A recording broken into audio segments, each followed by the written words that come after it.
काशी में सुधीर, उसकी बीवी प्रज्ञा, उसकी माँ शांति तीनों साथ रहते थे।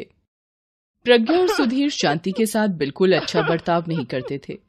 एक दिन सुधीर ऑफिस के लिए निकल जाता है। शांति को बहुत भूख लगती है। वो प्रज्ञा को आवाज लगाकर बोलती है, प्रज्ञा बेटा कुछ खाने को बना दो, बहुत भूख लग रही है, दोपहर भी हो गई, मुझे दवाई लेनी है। खाने को भी मैं ही बना कर दूं? अब आपके हाथ पैर क्या काम नहीं करते?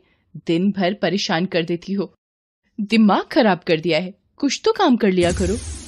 बेटा मुझसे काम नहीं होता, वरना मैं तुम्हें परेशान नहीं करती, मैं खुद ही सब कर लेती।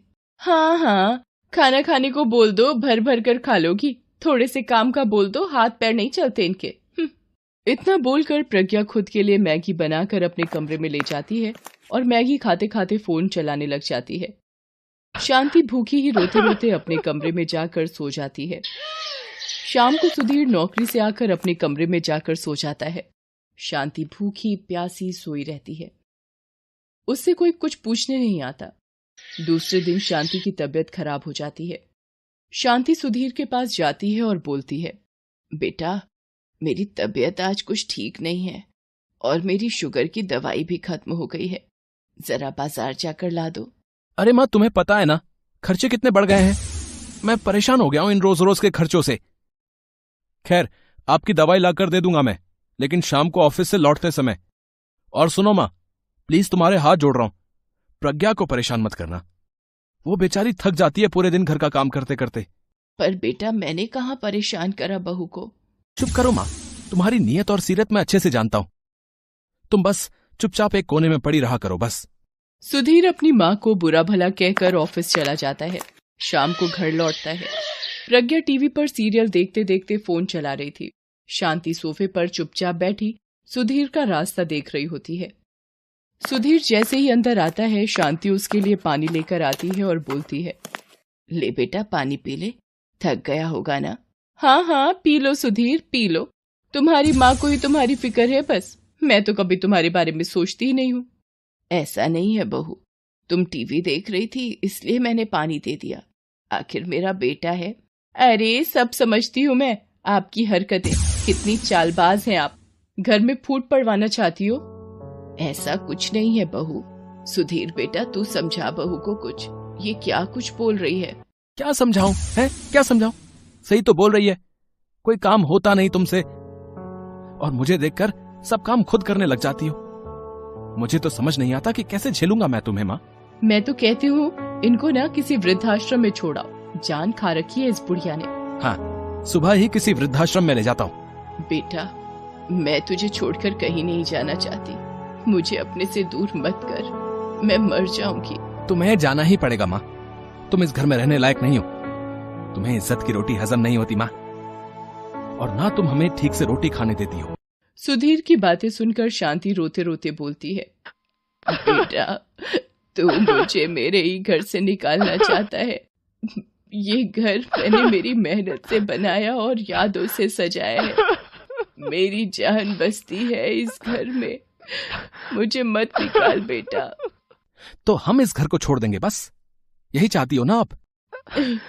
नहीं तू ऐसा मत बोल, मैं ही चली जाऊंगी सुबह होते ही, तू यहीं रह।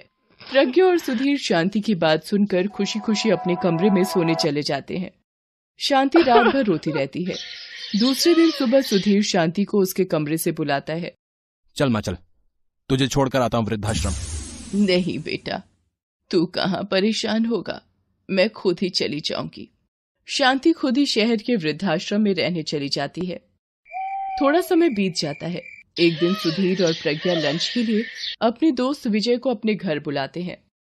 विजय सुधीर से बोलता है, अरे यार कितने सालों बाद मिले हैं अपन आज। हाँ यार बहुत टाइम हो गया। आज भाभी जी के हाथ का खाना खाने को मिलेगा, पर भाभी जी एक बात बोलूंगा, आंटी जैसी दाल मखनी कोई नहीं बना सकता, वो तो वर्ल्ड की बेस्ट शेफ हैं।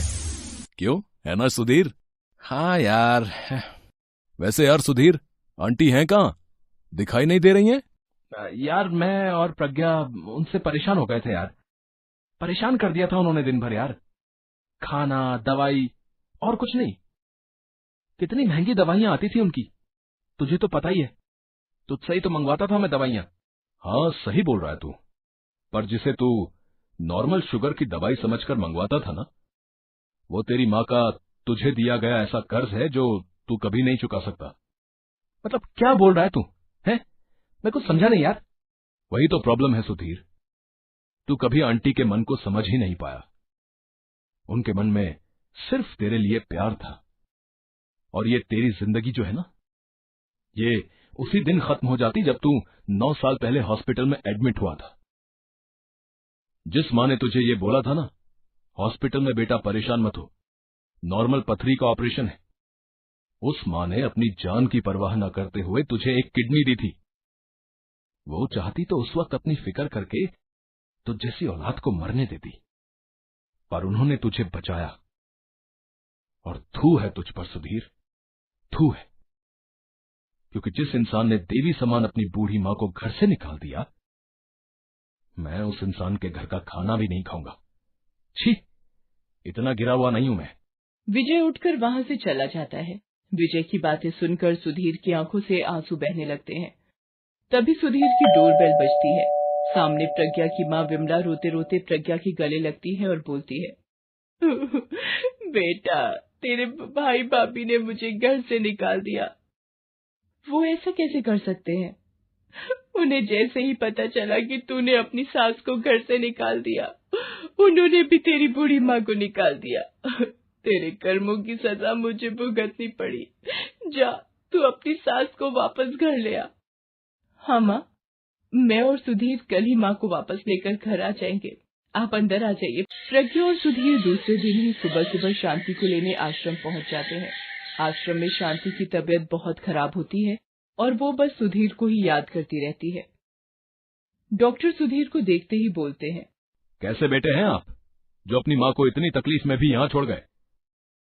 वो आपको इतना याद कर रही है और आप अपने ही जीवन में व्यस्त हैं। आप जैसे लोगों को अपनी माँ का जरा भी ख्याल नहीं होता। डॉक्टर की आवाज से शांति की आंखें खुलती हैं और वो सुधीर और प्रज्ञा को वहां खड़ा देखकर बोलती है, आ गया मेरे बेटे। डॉक्टर साहब, मेरा बेटा सबसे अच्छा है, और बहू भी। आप उन्हें ऐसे मत डांटिए, उनकी कोई गलती नहीं है। वो तो मैं ही बार बार बीमार पड़ती रहती हूँ। देखा, कितनी अच्छी माँ है, तुम्हारी गलतियों को भी अपनी गलती बता रही है। तुम धन्य हो जो तुम्हारे पास माँ है। इस दुनिया में ऐसे भी लोग हैं जिनके पास माँ का साया तक नहीं होता। डॉक्टर की बातें सुनकर सुधीर शांति को रोते रोते गले लगाता है और बोलता है, माँ मुझे माफ कर दे माँ, मैं तेरे कर्जों को कैसे उतारूं माँ, मैंने तुझसे बहुत बुरा बर्ताव किया माँ। हाँ माँ जी, मैंने भी बहुत बुरी तरह से आपको परेशान किया, मुझे माफ कर दीजिए। अरे मेरे बच्चों, माँ कभी अपने बच्चों से नाराज होती है? मैं तो बस हमेशा तुम्हें खुश देखना चाहती हूँ और तुम्हारे पास रहना चाहती हूँ। सुधीर और प्रज्ञा शांति को वापस अपने घर ले जाते हैं और उसका बहुत ध्यान रखते हैं और उससे बहुत प्यार से बर्ताव करते हैं। तीनों साथ में बहुत खुश रहते हैं। सुधीर और प्रज्ञा रोज सुबह शांति को योग करवाते हैं, टाइम से उसको खाना खिलाते हैं, उसके साथ बैठकर पुराने समय की बातें करते हैं, टीवी देखते, लॉन्ग ड्राइव पर घूमने जाते हैं और उसकी हर चीज का बहुत ध्यान रखते हैं।